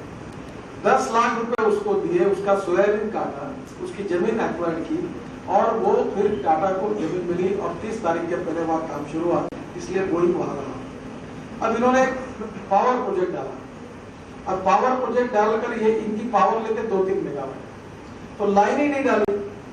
तो डीएलएफ के मालिक मेरे पास आए कि 16 रुपए यूनिट डीजल जनरेटर पर बिजली जलाकर कौन सी सॉफ्टवेयर कंपनी में चलाऊंगा, मेरा प्लांट बेचना है, आप मुझे कैसा भी करके बिठाओ, मुझे नागपुर में जाना। मैं उसको दाढ़ी को हाथ लगा रहा हूँ, मत करो। अब प्रॉब्लम ये है कि water, power, transport and communication, इसके सिवा इंडस्ट्री नहीं आती। और हमने बिजली देना है तो उसकी ये हालत, बिजली बीच में बंद हो रही थी, रोड का काम बंद कर दिया, रही कसर तो हमारे अखबार वाले निकाल देते हैं, जो उल्टा सीधा लिखते रहते हैं, तो जो आने वाले लोग हैं वो भाग जाते हैं। तो कभी कभी हमारा टोटल अप्रोच इतना निगेटिव है। और आप लोग सोच लो, मेरे जैसे व्यक्ति के पास कोई आदमी इसलिए कहता कि ये काम करो, हजारों लोग इसलिए ये काम बंद करो, पहले काम बंद करो। अब सब बंद करो, कोल माइन बंद करो, रोड का काम बंद करो, इंडस्ट्री का बंद करो, सभी बंद करो, तो आपको रोजगार कैसे मिलेगा? अगर मियाद का काम बंद करो तो उसमें अखबार वाले भी भिड़ते, लोग भी भिड़ते। प्रॉब्लम ये है, और that is the important problem जिसको आपको सोचना है, कि अच्छे काम करने वालों को सम्मान नहीं मिलता और बुरे काम करने वालों को सजा नहीं मिलती। और जो अच्छा काम करना चाहते हैं उनको पब्लिक सपोर्ट नहीं। मैं ये नहीं कह रहा हूँ कि मुझे वोट दो, मैं ये भी नहीं कह रहा हूँ कि हमारे पार्टी को वोट दो, आप किसको भी दो, आपका अधिकार है। पर आपका जब हार्ट का ऑपरेशन होता है तो आपको अच्छा डॉक्टर चाहिए, तब आपको आपके जात वाला चाहिए, आपको नहीं। जब आपको अच्छे रेस्टोरेंट में खाना है तो आपको सबसे अच्छा रेस्टोरेंट चाहिए कि जहाँ अच्छा खाना मिले। और जब वोट देने की बात आती है तो हमसे जाति वाला जब आप तक जागरूक होकर अस्पृश्यता, जातीयवाद, सांप्रदायिकता इससे ऊपर उठकर politics for progress and development, more employment potential कैसा निर्माण हो, हमारा विकास कैसे हो, हमारी इकोनॉमी कैसे अच्छी बने, हमारी गरीबी कैसे दूर हो, हमको रोजगार कैसे मिले, और ऐसे करने वाले व्यक्ति, नेता और पार्टी के साथ जो भी है वो आपको सिलेक्ट करना है आपके विवेक के आधार पर। उसके साथ अगर नहीं सपोर्ट करोगे तो फिर वही होगा। एक ने कहा है, मजाक में कहता हूँ, कोई इधर गधे उधर गधे सब तरफ गधे ही गधे, अच्छे घोड़ों को रहिए घास और गधे खा रहे च्यवनप्राश। तो आप अगला काम इतना करिए कि जो भी है वो अच्छा व्यक्ति चुनिए। आपके पास जो अमूल्य ठेवा है च्यवनप्राश का, वो अच्छे व्यक्ति को खिलाइए जो मजबूत बनाएगा। केवल वो किसी गधे को मत खिलाइए तो गड़बड़ हो जाएगी। नितीन जी, इथे नेहा म्हणून एक विद्यार्थी आहे, ती तुम्हाला एक प्रश्न विचारते. So I want to ask one question to you. Why there are less women in parliament? First of all, I am very much clear about it, that any success story or any leadership is not depending upon the class, religion, age, sex and language. Indira ji के लिए कोई reservation नहीं था, मायावती के लिए कोई reservation नहीं है, और सुषमा स्वराज के लिए कोई रिजर्वेशन नहीं है। अगर आप में क्षमता होगी तो स्काई इज द लिमिट। और इसलिए इंदिरा जी इतने साल देश में प्रधानमंत्री रही, तो कोई महिला रिजर्वेशन से वो नेता नहीं। मायावती जी इतने साल मुख्यमंत्री रही, तो महिला करके नहीं। और इसलिए मैं पहला सवाल आपको दूंगा कि आप जो व्यक्तित्व की गुणवत्ता को बढ़ाओ। दुनिया झुकती है, झुकाने वाला चाहिए। आपकी क्षमता को बढ़ाओ, आपके कर्तव्य को बढ़ाओ। दूसरी बात, हम लोगों के लिए आवश्यक है कि समाज में जो लोग शोषित है, पीड़ित है, गरीब है, जैसे सेक्स के आधार पर महिलाओं के साथ न्याय होना चाहिए, और समाज में सभी जगह महिलाएं उतने प्रमाण में आनी चाहिए। इसलिए हम महिलाओं को आरक्षण देना चाहिए, इसके समर्थन में है। जैसे शेड्यूल कास्ट और शेड्यूल ट्राइब को मिलना चाहिए, इससे महिलाओं को भी मिलना चाहिए। पर एक बात सच है, you can take horses up to the water, you cannot make them mandatory to drink the water. कोई भी आपको पानी तक पहुंचा जा सकता है, और पानी बिना तो आपके ऊपर डिपेंड होता है। आपकी क्षमता आप बढ़ाएंगे तो आप में चमत्कार के बिना कोई नमस्कार नहीं करता, और आपकी क्षमता बढ़ाएंगे तो स्काई इज द लिमिट। आप भी कल देश के प्रधानमंत्री बन सकती है। सवाल नितीन जी, सनी म्हणून एक विद्यार्थी. अभी जैसे अपन टैक्स बहुत भर रहे हैं, तो जैसे टैक्सेस बहुत भर रहे हैं और बहुत ज्यादा दिन ब दिन बढ़ते जा रहे हैं। अगर आपकी गवर्नमेंट आई तो उनका कम होने का चांस है?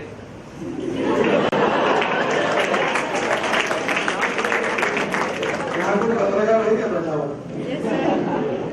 है ना? मेरे अच्छे नहीं तो बोलो तो ब्रेकिंग न्यूज मिल जाएगी। मैं हमारे पार्टी के पीछे डॉक्टर और मैंने इस विषय को पहली बात ऐसी है कि हमको ऐसी टैक्स सिस्टम चाहिए जो भ्रष्टाचार को समाप्त करेगी और टाइम बाउंड रिजल्ट ओरिएंटेड और ट्रांसपेरेंट होगी, जो काले धन को निर्माण करने वाले उसको खत्म करेगी, और 34 टैक्सेस लगते हैं उसको समाप्त करने वाले हो, रेवेन्यू को बढ़ाने वाले हो, और इंटरनल और एक्सटर्नल सिक्योरिटी में जो सेट करेंसी आकर वो भी प्रॉब्लम से ना हो, ऐसी टैक्स सिस्टम करने का हमने तय किया है। एक प्रपोजल हमारे पास आया है कि abolition of all taxes, income tax और एक ट्रांजैक्शन टैक्स लगाए। अब ट्रांजैक्शन टैक्स पर मैंने काफी अध्ययन किया है। हमारे देश में कॉर्पोरेशन, राज्य सरकार और केंद्र सरकार का टोटल इनकम 17 लाख करोड़ रुपए है, और जो सोल्यूशन उन्होंने कहा कि इनकम टैक्स अबॉलिश करो, तो वो हम नहीं करेंगे। मैंने जो सोचा है वो ऐसा है कि इंडिविजुअल इनकम टैक्स 50 लाख रुपए तक एग्जम्प्ट कर देंगे। सब प्राध्यापक, प्राचार्य, इनका सब खुश हो जाएंगे। अगर हमारी सरकार आएगी तो आपको इनकम टैक्स देने की जरूरत नहीं पड़ेगी। तो 50 लाख रुपए तक इंडिविजुअल इनकम टैक्स को माफ करेंगे, खत्म करेंगे। देश में 3 करोड़ 40 लाख लोग इनकम टैक्स देते हैं, उसमें से 3 करोड़ 25 लाख लोग इनकम टैक्स से एग्जम्प्ट हैं। फिर हम लोग 34 टैक्सेस में से 32 टैक्सेस कैंसिल कर देंगे। एक ट्रांजैक्शन टैक्स रहेगा। ट्रांजैक्शन टैक्स का मतलब है कि जो सेविंग्स अकाउंट में पैसे डालेंगे और करेंगे उस पर टैक्स नहीं लगेगा।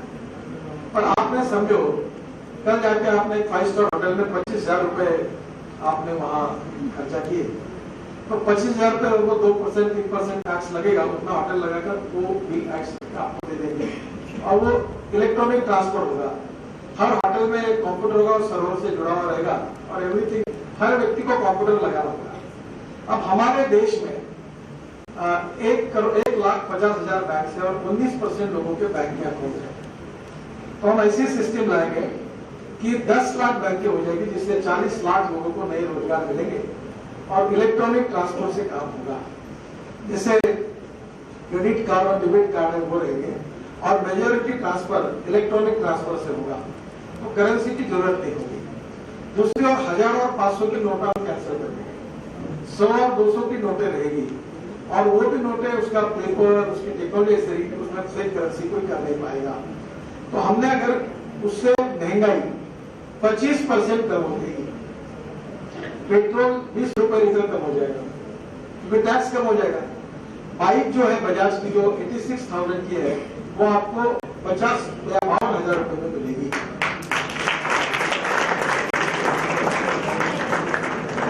तो जो महंगाई है तेल शुगर उसके ऊपर 1% ट्रांजैक्शन 0.5% टैक्स लगेगा, पर दारू सिगरेट और टोबैको और लॉटरी पर ज्यादा लगेगा। तो हम लोग उसके जोन बनाएंगे तो हमारा पूरा इनकम 25 लाख करोड़ देश का। और फिर जो जैसे नागपुर का इनकम अगर बैंक में आपने टैक्स भरा तो उसका फॉर्मूला रहेगा कि 50% केंद्र सरकार के अकाउंट में जाएगा, 25% स्टेट गवर्नमेंट के अकाउंट में जाएगा और 25% नागपुर म्युनिसिपल कॉर्पोरेशन के अकाउंट में जाएगा।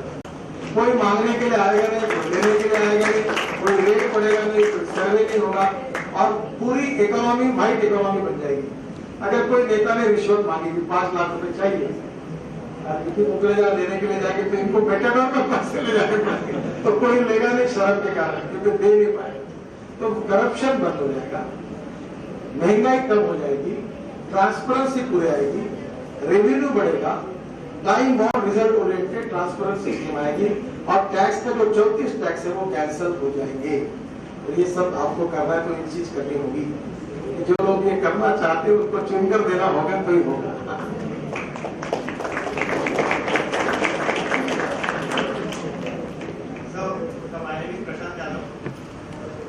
सर मेरा क्वेश्चन है, एक सर मैं कॉमर्स फैमिली से हूँ सर, एक सिंपली 1 लाख तक का इन्वेस्टमेंट लगता है। हाँ। और उसमें सर अगर नुकसान हुआ तो मुश्किल से 20,000 रुपये का प्रोडक्शन आपको मिलता है।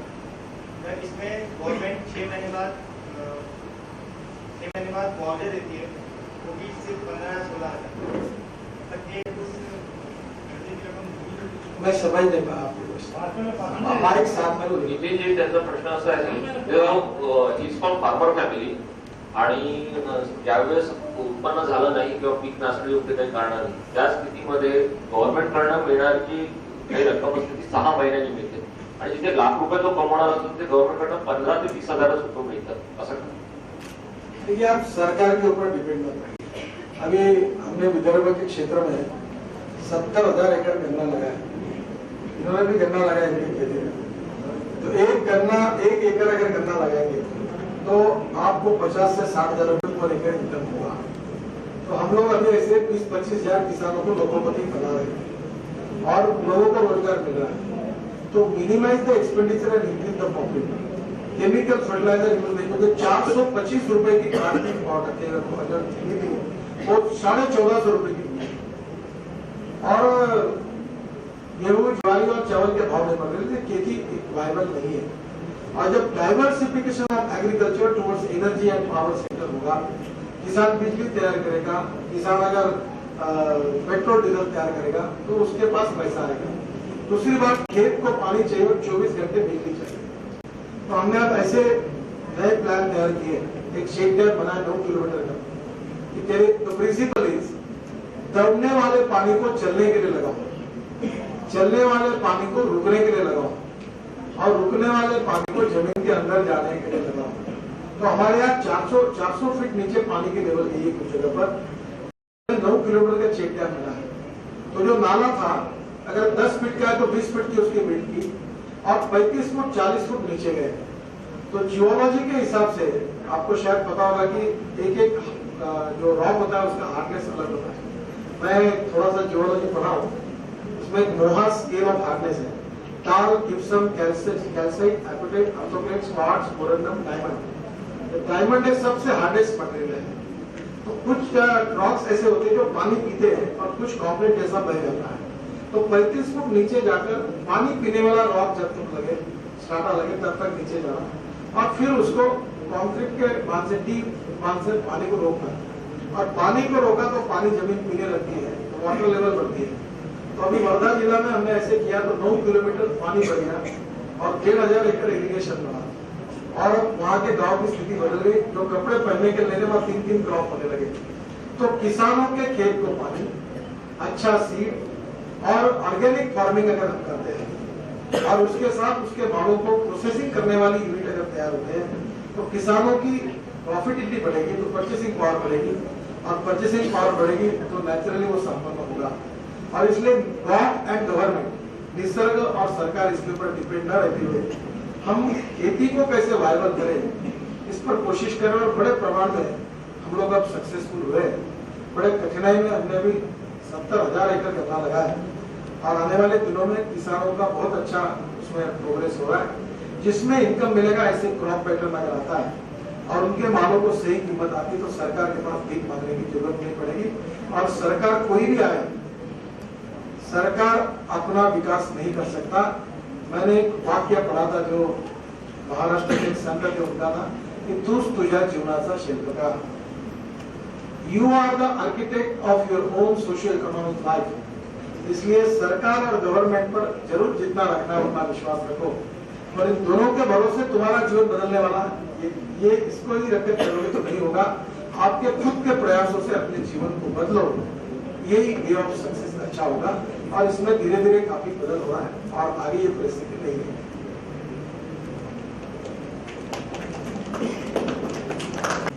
पर महाराष्ट्र में सबसे ज़्यादा कंजम्पशन मुंबई शहर का होता है, तो और इसी की वजह से झगड़े, कुछ सालों से झगड़े और दंगल हो रही है। तो सर आपकी क्या राय है इसके बारे में? क्यों? और बीच में वोटिंग भी हुई थी नागपुर में जिसमें 96% लोगों ने सेपरेट विदर्भ के लिए वोट किया था। तो इसमें आपकी क्या राय है? छोटे राज्य निर्माण होने से विकास होता है।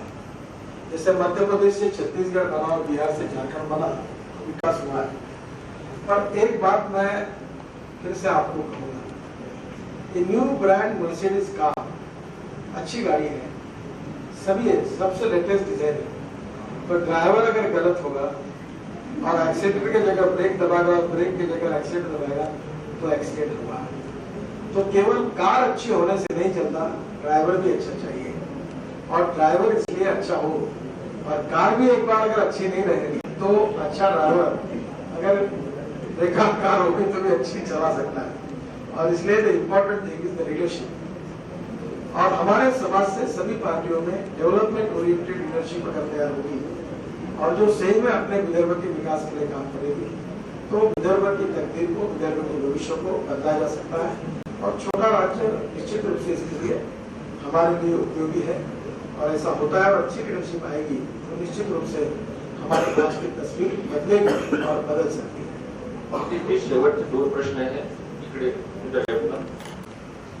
जैसे मैं हमारे आचार्य जी से पूछ रहा था, अब आपके यहाँ बहुत अच्छे लोग हैं, अभी आप इलेक्ट्रॉनिक्स में सब लोग कंप्यूटर में, तो देश में कंप्यूटर इलेक्ट्रॉनिक्स सॉफ्टवेयर के लिए भविष्य की नीति कैसी हो, ऐसा अगर हमारे में से जो प्रोफेसर और सब लोग स्टडी करके कोई पेपर बनाते हैं और हम लोगों को देते हैं तो हम लोग उसको इम्प्लीमेंट करेंगे। या जैसे एक यूनिवर्सिटी में अच्छा चल रहा है, मुझे अभी महेश जी बता रहे कि क्या अच्छा चल रहा है, ऑनलाइन हुआ एमपी में, तो आप वो मुझे दीजिए, मैं अपने पत्र पर वाईसी को कहूँगा कि आप इसको इम्प्लीमेंट करिए।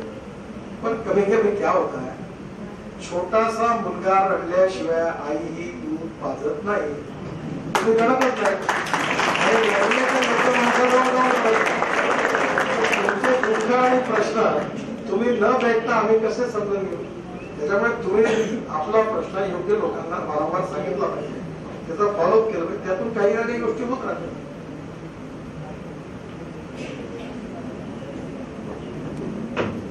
Thank you, sir. I now request our chairman, Mr. Maheshji Sadhwani, to felicitate our chief guest for today, Honorable Shri Nitinji Gadkari, with a shawl, shrifle, and a memento.